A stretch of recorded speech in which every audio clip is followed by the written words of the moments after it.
Chapter 1. Now I saw, though too late, the folly of beginning a work before we count the cost, and before we judge rightly of our own strength to go through with it. Only yesterday, I opened my Robinson Crusoe at that place. Only this morning, May 21st, 1850, came my lady's nephew, Mr. Franklin Blake, and held a short conversation with me, as follows. "Betteridge," says Mr. Franklin, "I have been to the lawyers about some family matters, and, among other things, we have been talking of the loss of the Indian diamond, in my aunt's house in Yorkshire, 2 years since. Mr. Bruff thinks as I think, that the whole story ought, in the interests of truth, to be placed on record in writing, and the sooner the better." Not perceiving his drift yet, and thinking it always desirable for the sake of peace and quietness to be on the lawyer's side, I said I thought so too. Mr. Franklin went on. "In this matter of the diamond," he said, "the characters of innocent people have suffered under suspicion already, as you know. The memories of innocent people may suffer, hereafter, for want of a record of the facts to which those who come after us can appeal.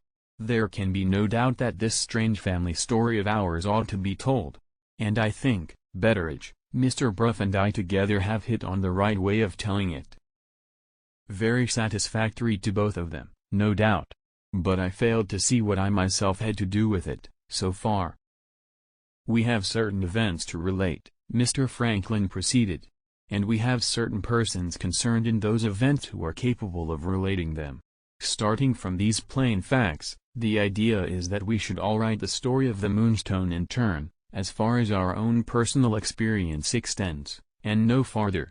We must begin by showing how the diamond first fell into the hands of my uncle Herncastle, when he was serving in India 50 years since. This prefatory narrative I have already got by me in the form of an old family paper, which relates the necessary particulars on the authority of an eyewitness. The next thing to do is to tell how the diamond found its way into my aunt's house in Yorkshire, 2 years ago, and how it came to be lost in little more than 12 hours afterwards. Nobody knows as much as you do, Betteridge, about what went on in the house at that time. So you must take the pen in hand, and start the story." In those terms I was informed of what my personal concern was with the matter of the diamond. If you are curious to know what course I took under the circumstances, I beg to inform you that I did what you would probably have done in my place. I modestly declared myself to be quite unequal to the task imposed upon me, and I privately felt, all the time, that I was quite clever enough to perform it, if I only gave my own abilities a fair chance. Mr. Franklin, I imagine, must have seen my private sentiments in my face. He declined to believe in my modesty, and he insisted on giving my abilities a fair chance. 2 hours have passed since Mr. Franklin left me. As soon as his back was turned, I went to my writing desk to start the story. There I have sat helpless, in spite of my abilities, ever since, seeing what Robinson Crusoe saw, as quoted above, namely, the folly of beginning a work before we count the cost, and before we judge rightly of our own strength to go through with it.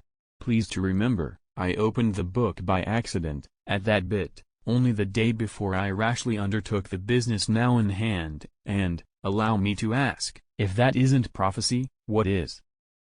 I am not superstitious, I have read a heap of books in my time, I am a scholar in my own way. Though turned 70, I possess an active memory, and legs to correspond. You are not to take it, if you please, as the saying of an ignorant man, when I express my opinion that such a book as Robinson Crusoe never was written, and never will be written again. I have tried that book for years, generally in combination with a pipe of tobacco, and I have found it my friend in need in all the necessities of this mortal life. When my spirits are bad, Robinson Crusoe. When I want advice, Robinson Crusoe. In past times when my wife plagued me, in present times when I have had a drop too much, Robinson Crusoe. I have worn out 6 stout Robinson Crusoes with hard work in my service. On my lady's last birthday she gave me a 7th. I took a drop too much on the strength of it, and Robinson Crusoe put me right again. Price 4 shillings and 6pence, bound in blue, with a picture into the bargain. Still, This don't look much like starting the story of the diamond, does it? I seem to be wandering off in search of Lord knows what, Lord knows where. We will take a new sheet of paper, if you please, and begin over again. With my best respects to you,